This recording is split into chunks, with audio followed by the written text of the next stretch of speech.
بسم اللہ الرحمن الرحیم۔ السلام علیکم محترم ناظرین۔ مت بھولیں کہ جنت ان لوگوں سے بھری ہوگی جنہوں نے گناہ کے بعد سچے دل سے توبہ کر لی۔ حالات بتا رہے ہیں دنیا بھر کے کہ ہمارا رب ہمارے اعمال سے ناراض ہے۔ دل میں اللہ کے ساتھ کا احساس زندہ ہو تو کندھے پر رکھے غم کے پہاڑ بھی ہلکے ہو جاتے ہیں۔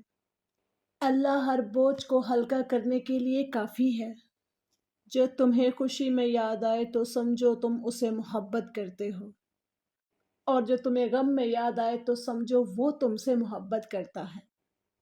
جب کوئی بھی نہ سنے تو اپنے رب سے کہہ دیں، اور اپنے رب سے کہہ کر مطمئن ہو جاؤ۔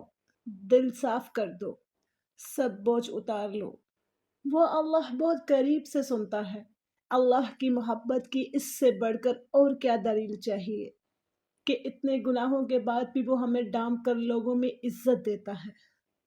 مخلص لوگ روٹھ جائیں تو انہیں منا لیا کریں، مطلبی لوگ چھوڑ جائیں تو رب کا شکر ادا کیا کریں۔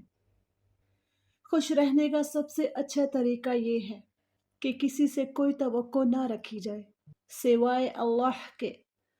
خاموشی ایک ایسی عبادت ہے، فرشتہ اسے لکھ نہیں سکتا، شیطان اسے بگاڑ نہیں سکتا، اور اس رب کے سوا اسے کوئی جان نہیں سکتا۔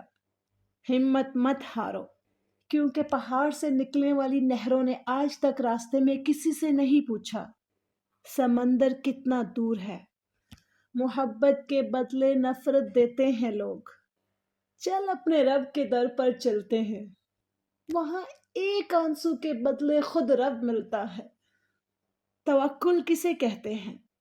اللہ پر یقین کرنا، ان چیزوں کے ہونے کا بھی جو بظاہر ناممکن نظر آتی ہیں۔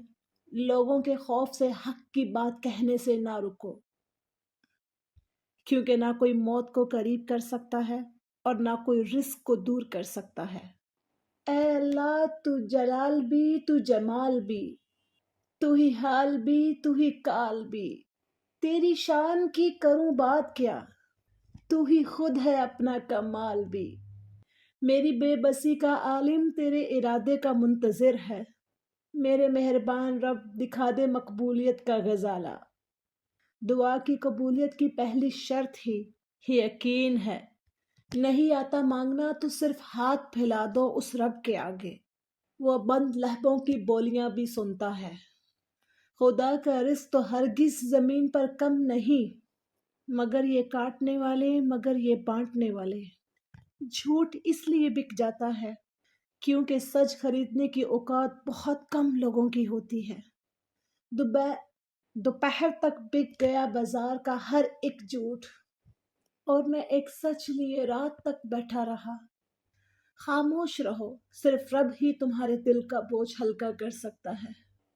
مقام شکر ہے صوفی، خدا کے ہاتھ ہے روزی، اگر یہ حق بھی انسان کو دیا ہوتا تو کیا ہوتا، تو کیا ہوتا۔ اے بندے، جس نے تجھے بنایا اس سے بہتر تجھے اور کون سمجھے گا؟ بس اس پر بھروسہ رکھ۔ جو لوگ آپ کو حق پر ہوتے ہوئے بھی غلط سمجھتے ہیں ان سے کوئی شکوہ نہ کیجیے، کیونکہ جس کی جتنی سمجھ ہوتی ہے وہ اتنا ہی سمجھتا ہے۔ اگر کسی دن درد زیادہ ہو جائے تو شکایت مت کرنا، بس یہ کہنا میرا رب بہت عظیم ہے۔ معجزے کرنا اللہ کا کام ہے، ہمارا کام بہت آسان ہے۔ دعا، صبر اور یقین، وہاں بیٹھ کر رونا دل کو سکون دیتا ہے جہاں اللہ کے سوا کوئی دیکھنے والا نہ ہو۔ اگر تو چاہتا ہے کہ رب تجھ پر مہربان ہو تو اپنے رب کی بنائی مخلوق سے بلائی کر، ذکر الہی سے کر کر خود کو غافل۔ یہ لوگ کہتے ہیں قلب سکون میسر کیوں نہیں۔ مشکلات سے پریشان نہ ہو، بہت جلد اللہ تمہیں اتنا نوازے گا کہ تم خوش ہو جاؤ گے۔ دوسروں کے باروں میں اچھا گمان رکھنا بہترین عبادت ہے۔ ہمیشہ سچ بولو تاکہ تمہیں قسم کھانے کی ضرورت نہ پڑے۔ لوگوں کی محبت پانی کے بلبلے جیسی ہے، زیادہ دیر نہیں رہتی، مگر اللہ کی محبت آب حیات ہے، ایک ایسا امر ہے جو کبھی ختم نہیں ہوگا۔ محبوب بننا تو ہر کسی کے بس میں نہیں، لیکن عاشق بننا بہت آسان ہے۔ اگر اللہ نے تمہیں اپنا محبوب نہیں بنایا تو تم اللہ کے عاشق بن کر زندگی کا لطف اٹھاؤ۔ تہلکہ ڈال دیتی ہے عرش آسمانی پر، محبت جب جوانی میں خدا کا نام لیتی ہے۔ ہر عروج کو زوال ہے، یہی تو رب کا کمال ہے۔ جب وہ کسی کام کے ہونے کا ارادہ کر لیتا ہے تو وہ اس کام کے مکمل ہونے کا اشارہ کر دیتا ہے۔ بس پھر جو ممکن ہو اور جو ناممکن ہو وہ سب ہو جاتا ہے۔ اللہ رب العزت فرماتے ہیں، تمہارا رب سب سے بہترین تدبیر کرنے والا ہے۔ رو کر مانگ لیا کرو اپنے رب سے، اسے کسی کے رونے پر ہنسی نہیں آتی۔ کامیابی یہ نہیں کہ آپ کتنے خوش ہیں، کامیابی یہ ہے کہ آپ کا رب آپ سے کتنا خوش ہے۔ کسی سے محبت کا بہترین طریقہ یہ ہے کہ اسے اپنی دعاؤں میں ہمیشہ یاد رکھا جائے۔ میں دکھاوا کروں کس لیے اور کس کے آگے؟ روز محشر میرا حساب خدا لے گا، کوئی انسان نہیں۔ آزمائش جتنی سخت ہوگی انعام بھی اتنا ہی اچھا ملے گا۔ اللہ رب العزت کے فیصلے ہمارے خواہشات سے بہتر ہیں۔ قرآن کریم کہتا ہے، میں تمہاری قبر میں تمہارے ساتھ ہوں گا، مجھے پڑھتے رہو، میں تمہارا حق ادا کروں گا۔ پوچھا، اے میرے پروردگار، میں تجھے کس طرح حاصل کروں؟ ارشاد ہوا کہ اپنے نفس کو چھوڑ، آجا سجدوں میں گر جا۔ کتنا آسان ہے ظاہر میں وضو سے رہنا، کتنا دشوار ہے باطن کو نمازی رکھنا۔ موت ایک تلخ حقیقت ہے، اسے میٹھی حقیقت بنانے میں مصروف رہو۔ اچھے دن تمہارے پاس نہیں آئیں گے، بلکہ تمہیں خود ان کے پاس جانا چاہیے۔ حق تنقید تمہیں ہے، مگر اس شرط کے ساتھ جائزہ لیتے رہو اپنے بھی گرے بانوں کا۔ ٹھکرا دو اگر کوئی دے ذلت سے سمندر، عزت سے جو ملے وہ قطرہ بھی بہت ہے۔ ٹوٹی پھوٹی ایک کشتی اور خشک سمندر دیکھا تھا کل شب میں نے، جان کر شاید میں نے اپنے اندر دیکھا تھا۔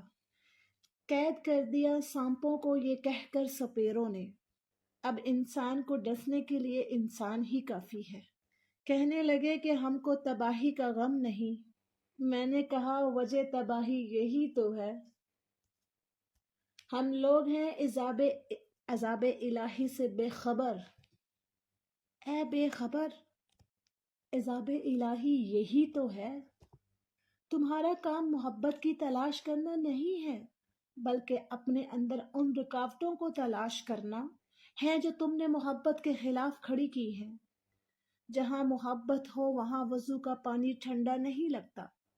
تکلیف میں سجدہ کرنا اور پھر تکلیف کو دنیا والوں کو چھپانا اللہ والوں کا مقام ہے۔ راستہ ایک ہی تھا، حضرت موسیٰ علیہ السلام گزر گئے اور فرعون ڈوب گیا۔ بھروسہ راستے پر نہیں، اللہ پر کرو۔ اپنا غم ہر کسی کو نہ بتائیں، کیونکہ مرہم ہر گھر میں ہو نہ ہو نمک ضرور ہوتا ہے۔ محبت کا سبق بارشوں سے سیکھو، جو پھولوں کے ساتھ ساتھ کانٹوں پر بھی برستی ہے۔ اپنی بینائی کا ہے سارا قصور، ورنہ وہ تو ہر جگہ موجود ہے۔ نہ تیرا خدا کوئی اور ہے، نہ میرا خدا کوئی اور ہے۔ یہ جو راستہ ہے جدا جدا، یہ معاملہ کوئی اور ہے۔ عقل والے تیری دنیا میں پریشان رہیں اور عشق والے تجھے ہر رنگ میں پہچان گئے۔ ہر دن میرے رب کی محبت ایک الگ صورت میں میرے سامنے آتی ہے۔ میں کیسے مایوس ہو سکتا ہوں؟ سب سے بڑی سلطنت اس انسان کے پاس ہے جس نے اپنے نفس پر حکمرانی کی ہو۔ یقین کی دولت گوا دینے والے خوف، مایوسی، شک اور بے یقینی دلدل کی دنیا میں پھنس جاتے ہیں۔ جب گناہوں کے باوجود تمہیں خدا کی رحمتیں اور نعمتیں مسلسل ملتی رہیں تو سجدوں میں گر کر اپنے رب سے معافی مانگ لو، کیونکہ تمہارا رب بہت مہربان اور معاف کرنے والا ہے۔